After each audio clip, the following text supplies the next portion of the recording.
et la question de l'ISF qui revient chez beaucoup de nos concitoyens. C'est pour ça que c'est pour moi pas du tout un tabou, ni un totem, si je puis dire. Le gouvernement a pris des textes et le Parlement a voté, ce sur quoi, en tant que candidat, je m'étais engagé. Donc il n'y a pas de surprise et il n'y a pas de tromperie. Et ça me semble être une bonne règle démocratique d'essayer de faire ce sur quoi on s'est engagé auprès de ses concitoyens. Beaucoup de gens qui disent il faut remettre l'ISF parce que comme ça on serait juste. Oui, non mais je sais bien, monsieur le député, je vous connais. Non, mais je sais bien, vous n'êtes pas le seul. D'abord, moi je leur demande, est-ce qu'on vivait mieux avant? Ben non.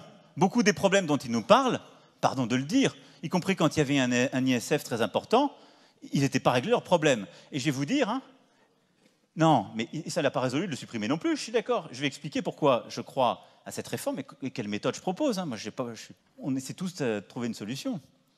Les gens qui étaient vraiment fortunés, ça fait bien longtemps qu'ils étaient partis. Les gens qui étaient fortunés, et d'ailleurs le canard enchaîné, vous le sortez à chaque fois.